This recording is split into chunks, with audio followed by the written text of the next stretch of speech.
Hello, everyone, and welcome back to Autistic People talking about whatever the fuck comes to mind for like a month. Yeah, Heyo. it's been quite a hot minute since the last time we recorded, It's been over a month actually. Yeah, wow. Quite a lot's happened since the last time we went into this. For one, I got into an entirely new anime, and may have discovered a new gremlin to stan. Yeah. Yep. Yeah, let me put this into perspective. In the last month, this man not only watched the entire anime, but then showed us a whole season of said anime. Well, I binged the three seasons of the anime that are currently out, and then watched read all currently 360 chapters, and like the spin-off manga it has. Oh. And yes, the series. And yes, the series is Welcome to Demon School if you've been looking at my freaking social media. Yep. We have also just unlocked the final boss area, but we won't be doing that just yet. Yeah. Oh, basically, basically, in the last month, they watched me get hyper-fixated on something in real time. Yep. Mm-hmm. I also did absolutely none of the stuff I said I would do off screen because I was too busy editing that Mario Milli Vanilli video. Yeah, which is funny because you can also see a Demon School cameo in that video. Yep. and which is ironic because that script was written and recorded before I even watched that. It's crazy how things just change. Yeah. Time rift detected. Oh. Time rift. It's time for a time rift. Yeah, I figured we start off with some time rifts since I haven't played this game since like the 21st of last month. Oh. Oh my gosh, yeah, that is like over a month, isn't it? It's probably best to do these just so you can get adjusted to the controls again. Yep. Here. Yeah, it's been a crazy that's by the window. month in terms of media we've I guess that's by the bell. But yeah, I also kind of showed a few episodes of Moomin in the some VCs. It was pretty fun. Yeah, there's another gremlin in that show Kitty's trying to get me to stand. Yeah, little Mai. Yeah. And then there's also Sniff we keep joking about. Yes. We keep making fun of his voice the whole time. Oh no. We should just add him to the TD sim just for that. Yes. I want to do another TV sim soon, considering how many new characters we can add there. Yeah, like some Demon School. Yeah, I already know for Demon School I'd add in Clara and Keiko. Because like, you've ever seen the show, Keiko is the biggest girl failure meme. I call her bisexual girl failure. I mean, she is. Let's see here. We're back to backtracky land. Yes, this is gonna take a while, isn't it? I am fairly certain this place is where the thing I'm looking for is. Probably my least favorite areas. Uh-oh. As soon as I remember how to use the hats again. Oof. Oh, I'm in the fast hat, that's why. Wrong. All this for the wrong hat. Because I swear I saw the freaking portal here. Oh. Tricky portal. The Twilight Gate is just ahead. Yeah, it might be a while.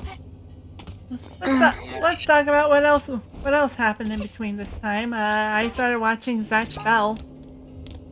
Yeah, that's been a new development. And Zinnia's got I think Zinnia had a rediscovery hyperfixation on that. Yes. It's funny how that goes. It's a show I've been wanting to watch for a while, and now I'm finally doing it 3 at a time. Because like I feel like I definitely know what Zatch Bell is because I know it used to air on Toonami, but I don't remember anything that actually happens in it. See, I remember seeing promos for it on Toonami back in the day, but I assumed I wrote off as a kid. I was more into comedy shows, so I wrote off everything in Tsunami as essentially boring action shows. The Twilight Valley. And the funny thing is that Zatch Bell, as you've learned, is actually completely ridiculous. I remembered more from Bobo or whatever that was. Yeah. I know I've used Bobobo before for no context worth wall break splits, so I basically only seen the context splits from that show. It is apparently a real insane show. Like, I think that's probably a reason I remember it more than I did with Zatch Bell. It looks unhinged. It was probably the mid-2000s version of that freaking deer anime that's popular right now. Yeah. Yeah, Bobo is fucking unhinged as fuck. Like, I remember looking up, like, some of the episode descriptions, and one of them was straight up about, like, straight up had, like, one of the bad guys just casually having, like, a duck in his pants, and they didn't acknowledge it. He just had a duck in his pants the whole time. I don't know. That feels like it has it has multiple meanings, and I can't put my finger on it. The other thing I've been watching on the side, like, I'll watch random shows as I'm eating meals, for example, to pass the time, and I've been doing that with Phineas and Ferb lately. So if I say his pants, my mind jumps to, there's a platypus controlling me! There's a platypus controlling me, what? There's a platypus controlling me. Let me sum it up. It was a strange set of circumstances. Strange set of circumstances. Oh yeah, but yeah, Phineas and Ferb, I definitely forgetting how funny it could be. Yeah, it's one of those things where it's like, where I'm just like, the show, where I'm just like rewatching it and I'm like, dang, forgot how funny it is. Because Phineas and Ferb's a show that I feel like people liked it back then, but back then essentially it was good show, way too formulaic. And That's then the probably Zoomer kicked in. Like, I don't remember very much from the later seasons, if I'll be honest, so I might have tuned out a little bit. Yeah, I know for me back then, when it was airing, I watched the, like, first, I want to say maybe 3 seasons. I know I watched Across the Second Dimension back then. I'm not even sure if I really watched a lot of those Star Wars and Marvel crossovers they did. Yeah. Phineas and Ferb had 2 things that kind of stopped it in its later things that kind of lost people a bit in its later seasons. One was people kind of getting sick of its formula, even though it frequently plays with it. And 2, it just kind of fell into the trap where a bunch of other, like, pop cartoons were getting popular, so it fell to the wayside. Yeah, so, you know, like My Little Pony, specifically. My Little Pony, Adventure Time, regular show, Gumball, Gravity Falls. Oh yeah, and now even Gravity Falls is getting a resurgence. Just getting this resurgence of trends now, especially with that whole Bill Cipher thing. That's something. Gravity Falls. See, I watched the like Gravity Falls that was airing kind of through its end, and then like years later, my sister is watching it on its own, and so because like my sister is very familiar with what tropes and shows I like, I'm just like. Get to Northwest Mansion Mystery and you'll find out why that episode's my favorite. I mean, it's a good one. I definitely remember tuning in a lot more for season 2. Yeah.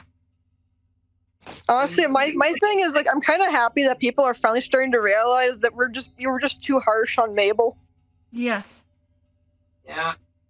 See, I think the problem with that is that I feel like a lot of people just self-inserted as Dipper. Maybe. And also because of the fandom misogyny, where female characters tend to get way more hate than the guys. Probably were meant to self-insert as. Oh no. So they're all at the start of each act in the chat in the riffs. That's where it is. Well, that was a productive start. Oh. What happened? Yeah, my died for a second. Huh? You didn't miss much. Oh well. Okay. I think the problem with the Mabel complaint is that people probably I wouldn't want to say sympathize with Dipper too much, but self-inserted as Dipper. I noticed this a lot. That might be partially why, but I think it's also partially because of like it's just much easier for. It just seems like it's more common for fans to go after female characters for their flaws and like especially, and then you kind of realize with the Book of Bill, we kind of got a little extra context with things like their family life. So now it just kind of stings a bit more. I don't know too much about Gravity Falls as supplemental material. I was Well, one of those well, this is very recent. Yeah, the book of Build came out like 2 weeks ago. Yeah, so Oh, that's you got why. extra lore and interesting things to know about the franchise. The really sad thing Yeah. for me is learning why Dipper and Mabel actually got sent to Gravity Yeah. Falls in the first place. Mm-hmm. I'm not gonna spoil it for anyone who hasn't seen it yet, but it's depressing. Yeah, maybe I'll read that soon. Keep in mind I haven't watched Gravity Falls since it ended. I mean, it's just a book. I don't think it was really explicitly mentioned in the show at all. No, it is literally just a Okay. book of extra stuff. Yes. Yeah, okay. See, that's interesting. I remember at one point as a kid, when I was like, I think when I was younger, I did go through a phase of just whenever I get hyper fixated on a thing, I'd get like a book essential guide of it. Like I got a few stuff for that for MLP. I had actually I think I still have them, like book guides from like SpongeBob and Hamtaro, like somewhere in my closet. Oh, they had book guides for Hamtaro? They had a like Hamtaro handbook. It was back when they tried to actually push the show in the West. They Dang. had this book that was sort of an essential guide of the show. At least basic stuff for like the first early episodes. They even had a relationship chart for the Ham-Hams in there. Oh, that's where that was from. Yeah, didn't I send you a poster of that for a birthday present at some point? Yeah, it was something. I know you sent me. No, you just sent me a random Hamtaro poster, but like, I'm just looking at that and I'm like, wow, they even really wanted to get this show a fan base in the West. They even made a shipping chart for them. Gosh. Because I just remember the Cartoon Network website because, like, there was like a part of the website that just had a whole page dedicated to Hamtaro with some of the mini games and introducing the characters. Yeah, I've been wanting to make a super long retrospective of it. It's just getting the brain power to make anything longer than my 10-minute reviews. Oh yeah. Like, And also being able to have to find the footage of this stuff because it's basically lost. oh no, I can get Hamtaro footage easily. I mean, like from that website. Oh yeah, that too. Though yeah, that's hard. Because I feel like you have to go through some archives that probably had it. Not just the archives, but also now the fact that Cartoon Network website is actually dead. Ugh. Oh yeah, I heard it's sent to Max, which is not much of an improvement because Max fell off. Boo! You stink! And literally last night, I keep forgetting I have Max, or I Max, and the only reason I still even have Max is because my mom still uses it and is on my account for it. Yeah. Oh yeah. So I will say it has been really fun to go back and visit the whole genre reboot. Yeah. Plus, I think like giving it some extra views, so maybe you could get a third season. Because I've actually been really enjoying watching season 2 again. By season 2 I mean season 1. Yeah. The best part is you can now spoil stuff from it. I don't know. Yeah, I felt a little weird about that for a while because it's like, oh, not everyone watches Leaks, so what if I spoil it for people on accident? Which, honestly, given how badly managed this airing was, I feel like at some point a good chunk of the show's fan base was hibernated. Maybe, because I mean, I didn't even realize for years that a lot of fans watching the shows just probably watched YouTube uploads from when they aired in Canada. Yeah, the show. Yeah, like I think I already mentioned this in a video where I basically just went when Total Drama Island was airing on Cartoon Network, I got hyper fixated on it, and even back then I must look up everything I can about thing I am hyper fixated on. Yes. I feel like 10 years old going on like old school 2008 internet looking shit up. And I didn't know at the time that Total Drama Island had already aired its whole season in another country. So I got spoiled everything by like episode 10. No.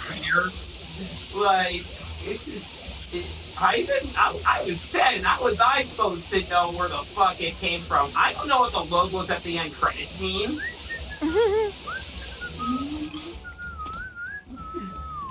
I definitely remember, like, sometimes when I would, like, first hyperfix on something, I would, like, go through the Wikipedia page, and then I would start going into rabbit holes, like, learning about the voice actors.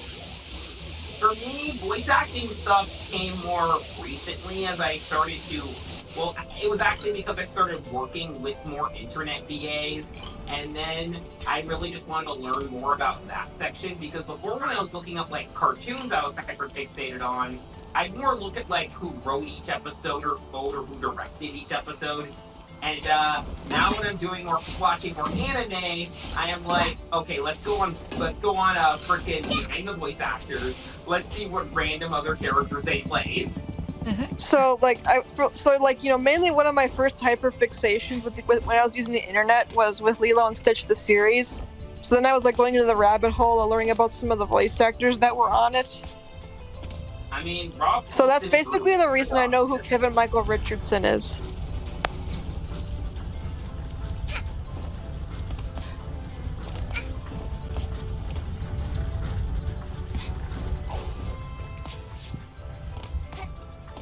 And then I think I also learned about, like, Powerpuff Girls. Yeah, Kevin Michael Richardson. Like Kevin Michael Richardson's done a lot of cool stuff, including even being in the Mario movie.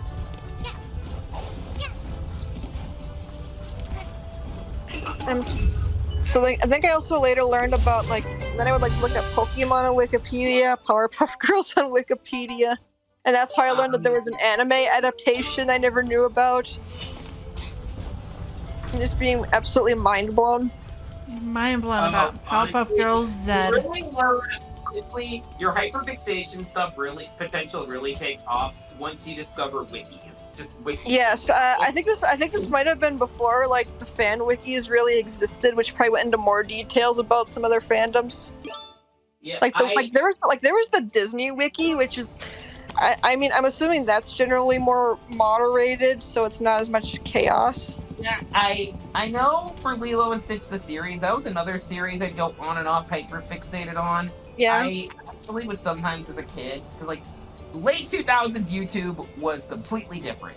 Back then, you could watch a pirated episode of anything, unaltered, completely raw, and no thing would take it down for copyright. Yes, I remember. I watched like the entirety of MLP season 1 that way. And now you can't even post an episode. Yeah, keep in mind, MLP, half of what helped MLP grow so much back then, despite airing on a channel that, like, you needed rich person cable to have, is that everyone would just upload the episodes unaltered on YouTube, and at least at first Hasbro did nothing about it.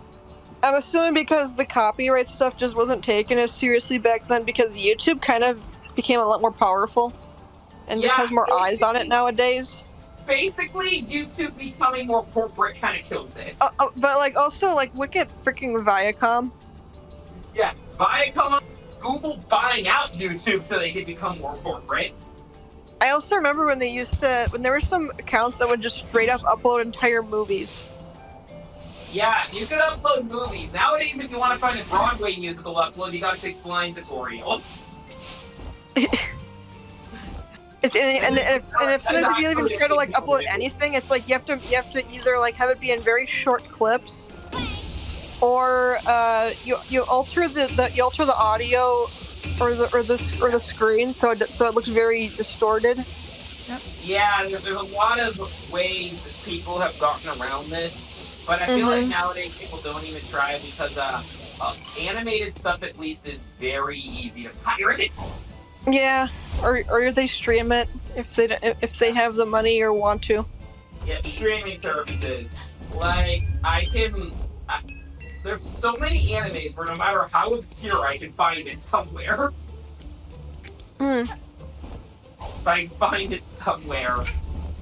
There's actually I only ran into this issue once, and it happened last night because throughout some random thing, I stumbled upon this one show I was curious about, and then I found out it had an English dub made in Singapore, and most of that dub is lost media. Yikes. I guess that means you gotta watch it in Japanese. Or, That's why you gotta watch find the Japanese. subs for it. For reference, I got curious in how many of the dubs survived since it partially lost. I could, no joke, find like 5 episodes that Yeah, survived. there are some super obscure dubs for shows. Yeah. I don't, whenever I see like lost media topics, I don't really see lost dubs get brought up as much. Not necessarily, though. I did hear about this one video this guy did for this French movie that had an English dub, but it didn't do very well in the US at all, so the English dub was kind of lost. Yeah, a lot of Even though there's like literally a couple clips that are mostly of like musical numbers that were well, they're not exactly dubbed per se because they were actually filmed different. Because so like specifically for the songs, they would just like redo the take again, but in English instead of just dubbing over it. Yeah, now Yeah, it makes sense. a lot of why dubs get lost, I find, is A, the dub wasn't popular in said country. Or Yes. B, it didn't air as much. Maybe not. And I know, like, Pretty Cure had several lost English dubs, I think, or at least the original had. So I think there's this thing where, like, at one point, Pretty Cure was considered going to 4Kids, so it was debated and if they made any dubs for it or promotional material. But I think they backed out because, like, Do Re Mi bombed for their Do Re Mi's dub bombed and New Power bombed. Oh, yeah, I guess I can see why. So they're like, we can't market to girls well. And then they proceeded to have Glitter Force happen. Well, that was Netflix. Well, I mean, I know it was a different company, but yeah, what I'm saying is that someone should actually make a good dub of Pretty Cure. I mean, and I've also seen people do fan dubs, but even those can get really distracting sometimes because they have to like randomly include Japanese dialogue, like nakama, even though there's no reason to really say it. It's weird because like I don't see as much fan dubs ever as I think I would see. Oh, and if I do, it's like specific scenes of shows. Well, I think back in the early 2010s or something, they were pretty big, especially with like copyright reasons. Yeah, I'm guessing your reason you can't. Yeah, Or maybe they don't always have a dub, or it's like, or they think the official dub sucks or something. I'm gonna guess it became less common because of YouTube cracking down on these. Maybe. Especially because anime is like the easiest way to get cooked footage, is the easiest way to get copyright claimed.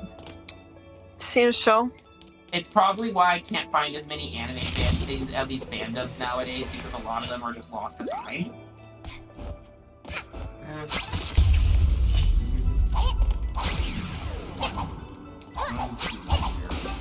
I love how I have that new equipment that just fires a laser at the umbrella. Pew pew. Right. Imagine if Cat Kid could just become a cyborg. Oh. Wait, hey! Well, so then she looks like the Terminator. No. Wow, just runs. Like, how did that? I don't even know how that happened. Those sneaky guys are real assholes, man. Ugh. Yep. God.